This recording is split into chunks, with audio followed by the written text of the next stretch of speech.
Over the next half hour, Catch the Spirit will focus on the young people of China.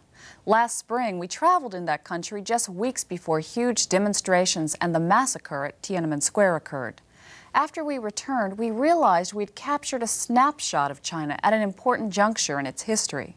During this special broadcast, we'll share some of those insights with you.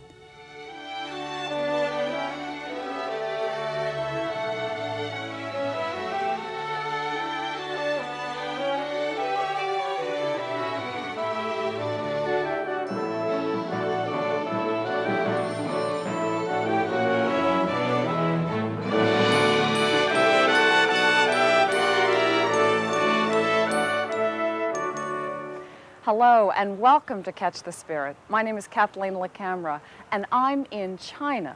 But not only that, I'm traveling with 28 teenagers from the northeastern part of the United States who have come on a mission of peace. They represent many local United Methodist churches who have sponsored them on a trip that for many of us when we were teenagers would have been unthinkable. They're traveling around for 3 weeks, visiting historical and cultural sites in China. But more than that, they're meeting people, especially young people, one-on-one. And what they're discovering is that there's a lot to learn about China and its youth. To walk in spring in a Chinese garden, to experience China firsthand is the fulfillment of a dream. After months of working after-school jobs, of holding spaghetti suppers to raise money, we are here at last. The ancient sites we see give us a hint of China's great past. They remind us of the China we have come to know in pictures. But it is really the people that are the most fascinating, especially Chinese young people. At every opportunity, formal and informal, we seek them out in our mission of peace. One of our first chances to meet and talk comes at this warm welcome at the YMCA in the city of Xi'an. I think Mission of Peace is a lot of, on our part, listening and learning and just kind of soaking in all that we can so that we can have a new understanding and maybe a new relation with each other, with both countries. I think peace is, first of all, peace means without war. And then I think peace means people, between people and country by country, they can understand each other and they can help each other in all kinds of things. When we ask what young people can do for peace, we got a pragmatic Chinese answer. I'm studying English. In order to make the peoples of China and the peoples of USA understand each other. In coming over here, I was very impressed that a Chinese youth could speak so much English. Yeah. And I feel bad that I can't speak an equivalent of Chinese because you put forth so much effort to communicate with us. And we have so much trouble in speaking your language. And I just want to say thank you for trying to bridge that gap. And on another practical note, the Chinese had this question for American teenagers. I think every number of you have eaten a lot of Chinese dishes, but I want to know, what is your favorite dish? By the way, I want to ask you, do every members of your delegation can use chopsticks? In a short time, the answer to that question would be a resounding yes. One of the ways we would come to know the Chinese was through their fascinating variety of food. And we would even have a chance to try our hand at making a favorite dish, dumplings. The more young people we met, the more we began to learn of their desire for change and to feel their excitement at the opportunities to meet foreigners. When you're in the street, on the market, you know, some young people, some young Chinese people would ask the question to the American people, you know. So they all get together very well, I think. Is that different than, say, 10 years ago? Oh, I think so. 10 years ago, we have no dialogue with the outside, you know. At present, our country carry out the open door policy. I think it's quite good. If we only think we are the best country in the world, we can never make any improvements. We learned our perceptions of each other did not always match up. I get the impression, too, that they work hard, a lot harder than Americans. But the funny thing was, when I was talking to one, I think back in Xi'an, he said something like he had the impression that Americans were just were the hard workers and that they had it easy. So I guess it goes both ways. When you think of them working hard, what is it that was in your head? What were they doing when they were working so hard? Studying. The opportunity to study does not come easily in China. It's one of the things that many young people would like to see change. I hope the Chinese people will lead a better life in the future. Against our country will get more prosperous. And more people, I hope they will get a good education. What's hard about getting an education now? Can everyone get an education? No, not everyone. Not everyone. Most people in the countryside, the children can't get good education. They have to quit school to do some housework, to do work in the field, something like that. In fact, only 4% of high school graduates will be allowed to enter a university. At the Language Institute in Shanghai, American and Chinese students compared studies. What do we learn in school? Yes. We learn history, English and math, science. We learned some chemistry. Yes. And my friends told me it's most difficult. It's very difficult to learn history. History? It depends on if you're interested in it or not. I like history. Your impression? What's your first impression when you arrive in China? Yes. What was your first impression? First impression was it's crowded, many people, yes. On the bus there were just so many bikes and people just right out next to us. It kind of frightened some people at first, I think, getting used to having those people there and all the horns and bells and everything that were going on. I realized that no matter where I go, teenagers are still going to ask me, what do you do on Friday night, and, how is school going, and do you have brothers and sisters? And a lot of people ask the same questions. What's the weather like where you live? Do you like your government?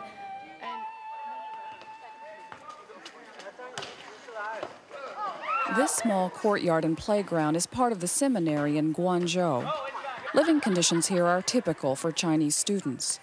With little room for study or recreation, there is even less room to live. 25 students or more may share a dorm room. As Americans, we were deeply impressed with the Chinese way of getting along under such crowded conditions. There was much talk of the Chinese being a, quote, we society, in which people feel responsible for each other's welfare. One question that I had in my mind that was asked to me was, if I had a choice of having my children born in the United States or born in China, which country would I choose? And I said if I wanted material things, I would like them to be born in the United States. But if I wanted them to have values and beliefs, I would like them to be born in China, because it seems as if the people are willing to help one another. What do you think? Do you think, which country would you like your children to be born in? I think yes. Please, yeah. No, if I was asked by such a question, I would like to answer that I would like my child to live in China. I'm a native Chinese, so I'm born to have the duty to build my country, even though it's very backward. But it's my motherland. In spite of their obvious patriotism, it's clear that Chinese youth are eager for change. From my experience of talking to young people, I would say they're dissatisfied. They want more. But there's also a sense of, can we get it as quick as we want? What I feel is an impatience. We want it now. We want it yesterday. And when they see young people from other countries, foreign young people, coming through, and all that they have, and they speak to them and they hear about their experiences, they want that now. But when they have to look at the infrastructure within their own country and the whole process that that country has to go through to provide those things, then maybe they wonder if they will have it even in their lifetime. And that can be very frustrating.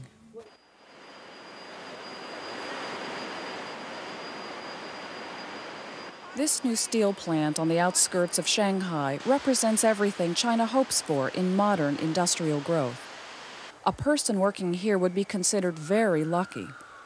The Chinese, though, are more likely to work in an occupation like this one, or this one, or perhaps this one, fishing for snails to feed ducks to feed more than 1 billion people.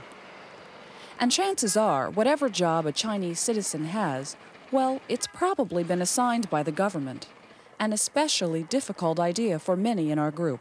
What I expected to frustrate them, or I think it would frustrate me if I came here, was the fact that you can't really decide on your own job. And once you get into a university, you can't change what you're going to do. And though some people seem satisfied with their work, others obviously are not. You work in transportation, right? Yes. Mm-hmm. How do you feel about that job? Are you happy about it, or how were you assigned? Frankly speaking, I am not quite satisfied with my job present for the reason that the major I have learned, which is British literature, there is little I can use during my work.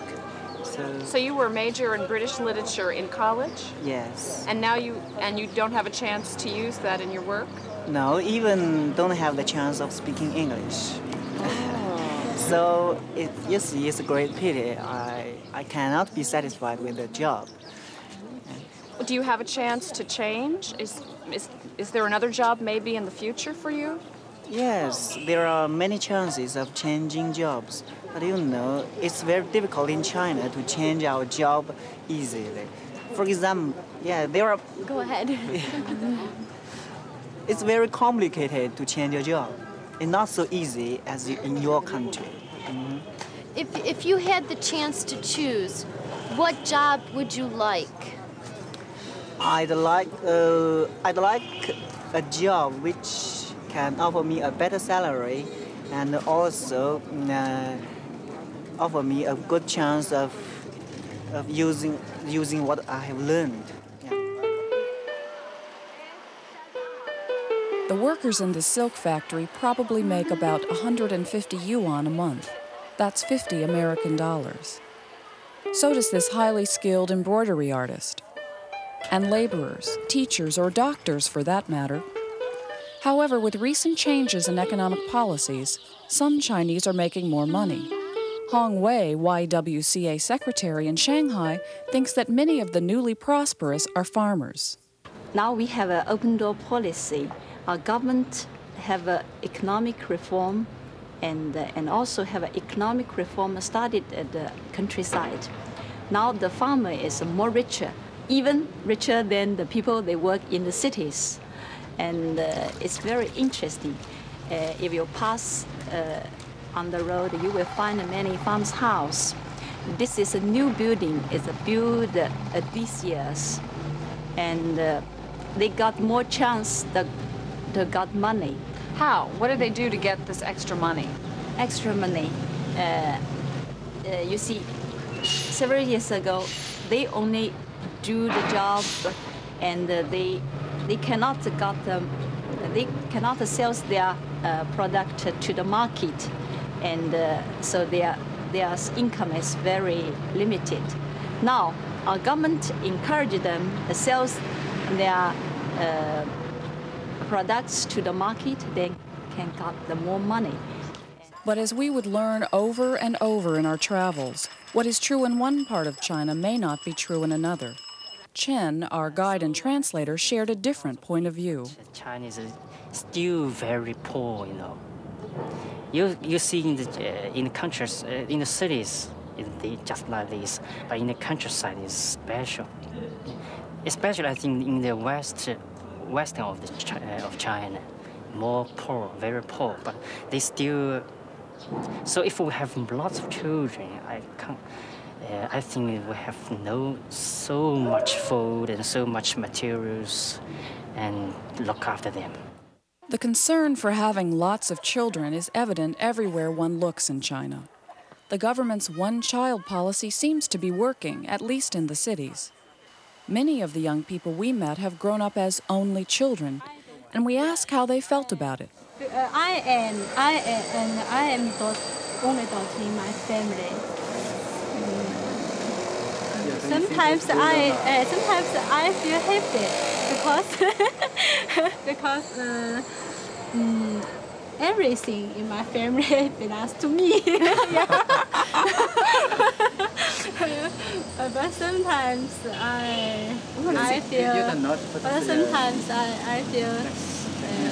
feel lonely. You feel lonely? I feel lonely because I have no other brothers and sisters. But I think this is difficult problems in our country. In our country there are two people, so we had to make policy. Yeah. Do you have any brothers and sisters? I have 2 sisters and 3 brothers. Do you think about? How do you think about your sisters or your brothers? How do you think? Sometimes I don't think much of them, but I think that if they weren't there, I'd be lonely sometimes too. I'm glad I have them all, but I can understand why they have that law here, because there are so many people. And that leads us to another question about family life, one of special interest to teenagers. How do Chinese young people get along with their parents these days? Many old people in China, they are very traditional, I think. But no, very young people, now their mind get more and more wide. They receive many new things. For example, wear some new clothes. Some older people think that's not very good. Maybe they think they're not beautiful, but young people think that's very well. Is that causing a problem? Is that a problem within a family? Sometimes have some problems. For example, some young people like singing, like dancing, disco. They make some noise in the family. Some older men think, oh, too bad. Like 85% of Chinese youth, this young woman has grown up in the countryside, but soon she will graduate from seminary. How do your parents feel about you coming to seminary? My father is a Communist Party member. We have different idea, I think, but he respects me. He think I have my own idea. I have free to choose my way in the future.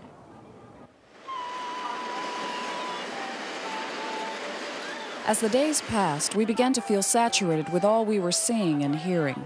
However, certain refrains seemed to echo in our heads. Phrases like, free to choose my way in the future, and I'm not really happy with my job, and there must be more prosperity for everyone. We did not fully appreciate the impact of those comments as we visited Tiananmen Square in Beijing. Carefree tourist, we stood in the place where Chairman Mao had announced the beginning of the People's Republic of China in 1949. Little did we imagine that within days of our visit, this would be the site of the most massive demonstrations to occur in modern China. Around the world, headlines would scream daily of students and workers joined in demanding changes in the Chinese government. Within weeks, the government would respond with appalling measures. Its dark shadow would reach far from Tiananmen Square to color our memories. Long after returning home, we would remember new friends and their openness. Do you feel that you're allowed to speak freely about your point of view, even if it isn't the same as the government's? You mean, even it is not the same as the government? Yeah. I think there are much improvements since last meeting. We have a freely, yeah. Yes. 1978. In 1978, we have a freely, yeah. More freedom. Do you like having more freedom? Sure, we have more. We sure. But we have to admit that there are much freedom to improve. Yes. We have to admit that here in China we don't have enough freedom of speech here. I mean, not something to harmful to the steady of the country, steadiness of the country. But you would like people to come forth and give a variety of different ideas if they are helpful to the country. Yes, yeah, yes, okay. Yes.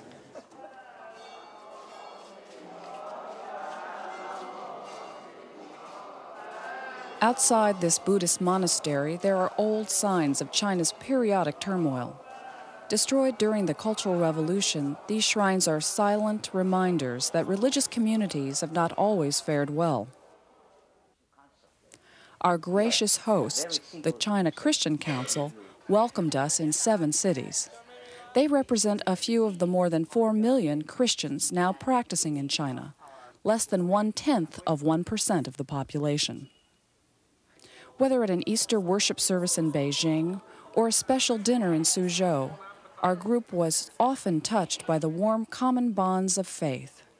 Still, on some occasions, Americans were surprised at being asked religious questions. Well, the one conversation that I got into was with 3 communist youth from the local school that was around here. They were all about age 18, and they asked me if I believed in God. And I said, well, yes, I do. And I in turn asked them if they believed in God. And the scary thing was that all 3 of them, in unison, said, no, we believe in the Chinese Communist Party. And my first reaction was, that's a textbook answer. That's what they're trained, that's what they're influenced to say. And thinking about it a little more, I thought, well, aren't I in the same way influenced and trained to say, maybe I believe in God, maybe I don't believe it, it's just how I'm trained to say. And I thought about it a little more, and it didn't seem so strange. This was how they were brought up, this was their culture. And that's what I thought was able to bring me a little closer to them, because I understood where they were coming from a little more. To understand where someone is coming from a little more, to find comfort in what we have in common, but to enjoy our differences. Surely this is the essence of peacemaking. Bud Carroll, director of the United Methodist Church China program and one of our tour organizers.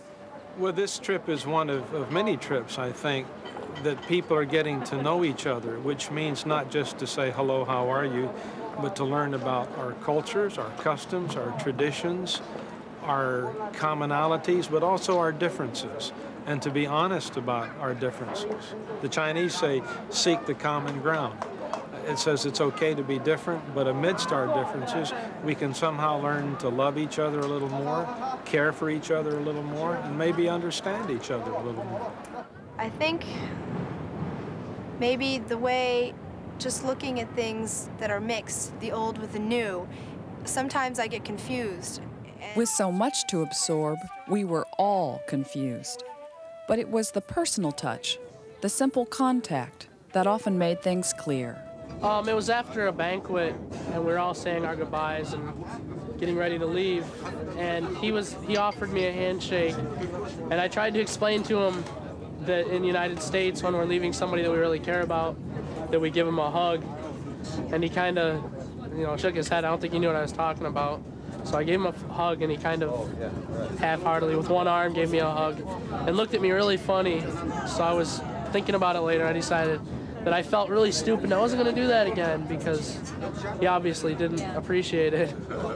So when we were leaving, he saw us off to the airport, And I went up and I was talking to him, and I offered him my hand for a handshake, and he reached around and gave me a great big hug. And it just kind of sent chills down my spine.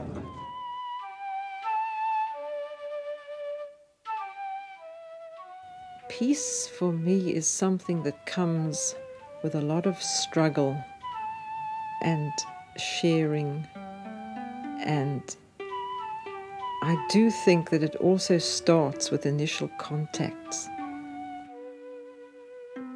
I hope that there can be programs like this that will continue, because when you look at it, I mean, it's just like a drop in the bucket, what we're doing here. But if it continues and more people gain this understanding that I feel that we're building. People should get together and understand each other, and respect each other, and change each other. Here at the tomb of Sun Yat-sen, founder of modern China, is the inscription, "The world belongs to the people." 65 years after his death, these words are especially meaningful to this mission of peace. You know, when you think of the world of international relations, it's easy to first conjure up images of diplomats making and signing agreements, or business people setting up trade between foreign countries. But for these young people, the motivation for their mission of peace is quite different. They come to learn, to reach out and open up their hearts in a gesture of goodwill. And who's to say, maybe one of these young people, whether Chinese or American, might someday be an influential leader in education or business or the church or in government. How will these person-to-person contacts they're experiencing now shape the way they lead us into the future? It's an interesting question that will take time to answer. But in the meantime, we can be sure that having visited China, the lives of at least 28 American teenagers will never be the same again. For Catch the Spirit in Nanjing, China, I'm Kathleen LaCamera.